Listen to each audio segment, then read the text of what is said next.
Hello everybody. Hi there. Welcome to Millennial Homesteader. I am Audrey. And I am Masana. And we are about to show you what we've been up to on our homestead.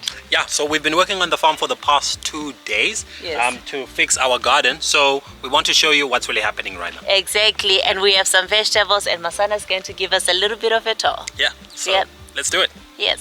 Okay, so this bed we direct seeded. Usually we transplant our seeds, but in this case we just direct seeded it here, and we're actually really realizing how well they do, right? Like, just look at how beautiful they are. Yeah, so they look really good. So I think actually I recorded when I was planting in this bed, and we have some water-wise flowers, and for some reason there is more wrap and yeah, I think lots of flowers and all the other stuff. Okay, so I think it's gonna be cornflower with Elysium, and I think there are 2 other varieties in there. Yes. Because again, this place is very warm, so we want flowers that don't need a lot of water. Yes. Attention. A lot of our beds, if you look around, you will find this very important flower. The nasturtium is one of the most important flowers we have. It's a sacrificial flower. Aphids usually just flock to it, and then it leaves and it spares all of the the vegetables. Yeah. So okay, so right now what we actually have is spinach. We've got spinach. Yes. We've got chimolia, right? Which is what is it? Chinese cabbage? No. So we have chimolia and Chinese cabbage. Oh, okay. We've got the Chinese cabbage, right? No. Okay, this is chimolia. Chimolia. Okay. And then this is the Chinese cabbage. This is Chinese cabbage, everybody. And this is chimolia. No, of course. Yes. All right. I knew that. I was just checking to see if Audrey. Yeah. Okay. And then we also have a lot of lettuce, right? Yes. Audrey loves lettuce, so we have lettuces. We've also got, this is, the mustard green. Yes. So we really love mustard green because it's got this peppery taste. So we really, really love it. We put it in our salads everywhere. And then what is this? Cabbage. So this is cabbage. Okay, so we always struggle with cabbage. I think if you follow our route, you'll find out that we struggle with a lot of cabbage.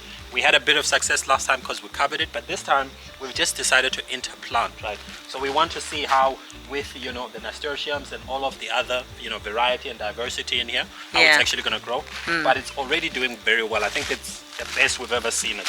Yes. Right? And then here we also have a bed which is just we direct seeded, and these are our flowers, right?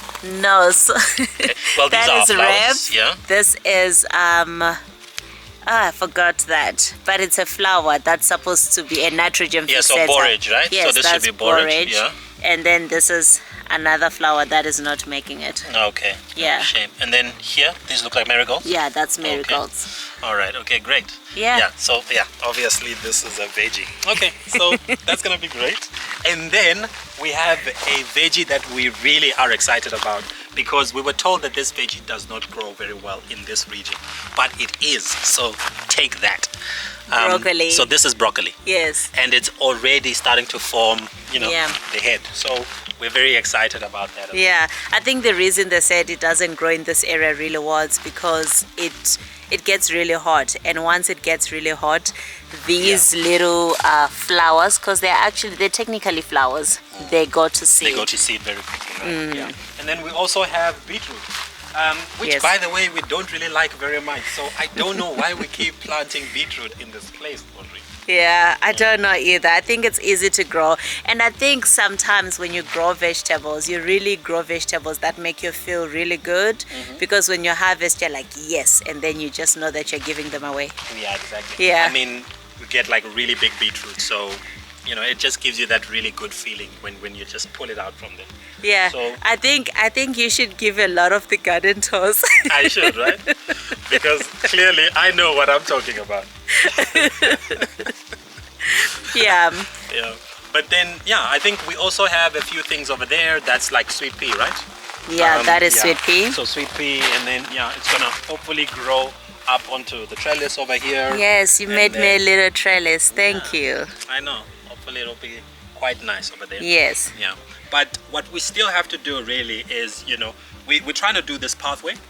So, we had to put, this is a weed mat. And we have to cut up the weed mat and put it across, and then we are actually putting these stones, right? You know, and then this is where we're gonna walk. So this will be our pathway. So it's just gonna make this place really nice, and also quite nice to actually, you know, move around, especially when it's raining. And it'll also do something that is really important, which is just kill these weeds. Yeah. It's very, very important to maintain. You know, to eliminate maintenance when you're on this homestead. Yeah. How did you find the process of putting the weed mat and the stones? I mean, it's not done. What's the plan? So I mean, it's you know, it was one of those things which we got better as we went along. So what we did initially was, you know, we cut this we cut this mat up. By the way, we didn't use a scissor because you know, using a scissor actually would you know, would affect these edges, right? So like it does this. If you cut it you know, with a scissor, this happens, right?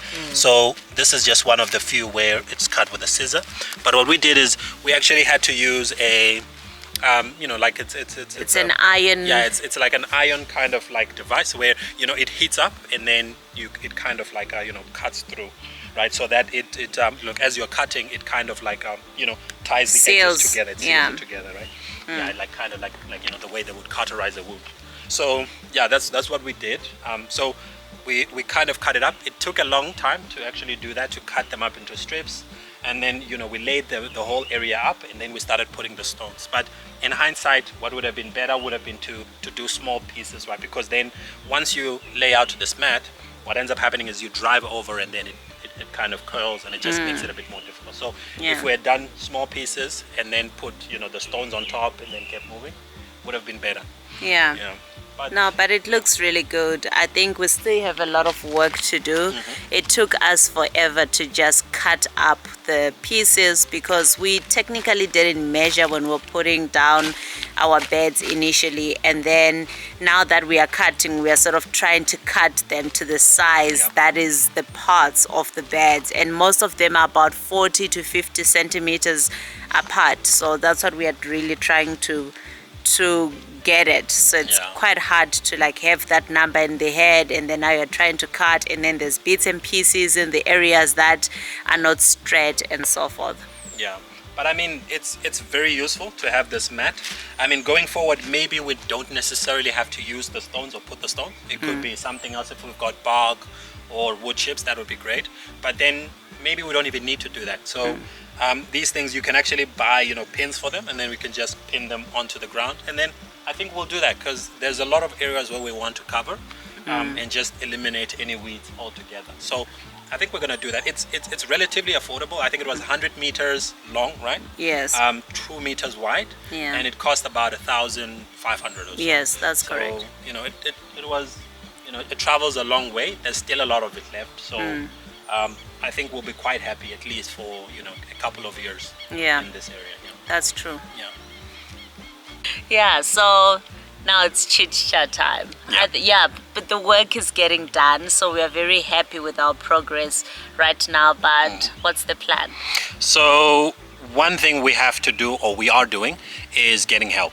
Right? Yeah. We've kind of put it, you know, aside for quite some time, but it's not really going to be possible to keep going the way we want to go if we don't get any help. I think we just went over a year, right? We just went over a year. I think this is like a year and about a month or so being on the homestead. And because we're still working full-time, both of us, it's really difficult to catch up to the projects that we want to do when we're only working for, you know, 2 days, which is the weekend.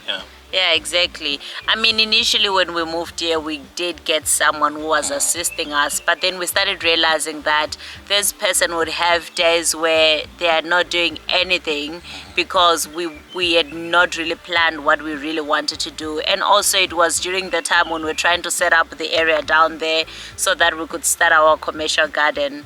And then once we decided we didn't want to do the commercial garden, we just kind of, you know, needed time to think about what we really want, what kind of help we would want, you know, if we can actually manage. So we're really testing out the waters for the past, I think, 7 months or so without a person, just to see if we can actually manage. And we are realizing it's not possible because all the work gets done on the Saturday and Sunday, and our Sundays are half days really, because, you know, we've done other things, we have had to run errands.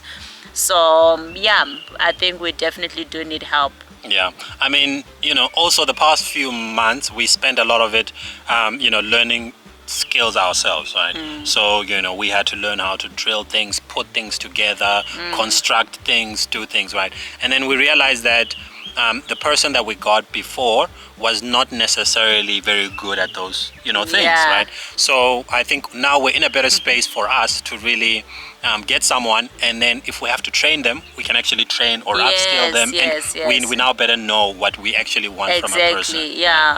Because I remember like last time we wanted a slab done for us, and we didn't really understand how much cement you need. Like you need the nitty gritty of actually making up the whole mixture to make it work, and they totally messed it up. Yep. So we really needed the past few months to actually learn the stuff. Masana building stuff for us, learning how to use the different tools as well. So that's really helpful. So now that we are planning to get someone, it's going to be really nice because we now know how to manage the person. We know what to expect. It's not just every day is not a surprise. It's meticulously planned for.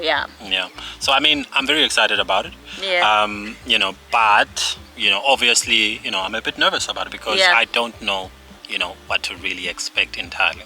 But we will keep you updated once we have had the person for about a week, and then let you know how that is going, because it's going to be a big life change for us. You just bringing someone into your home, it's quite nerve-wracking. Really. But that's it, really. We are super excited because work is going to get done now. Finally, it will just feel so good to know that, within the week, 2 days at least, work was being done. We're not just chasing these tasks. So it just feels so good to know that, that can actually be done, and, can supervise, make sure that things are being done appropriately. But then, I'm really excited about it. Me too. That's it from us. Yes. Thank you for tuning in. We hope you like, we hope you share and subscribe. Comment down below. Let us know how your whole garden, layout and your whole process went. Or if you have had help, or if you're looking for help, what are you really, what was going on? What do you look out for? What do you look out for? I mean, how do you really know if someone is the right person? Right? You don't know. That's true. Let us know in the comments. We'll see you again next time. Yes. Bye. Bye.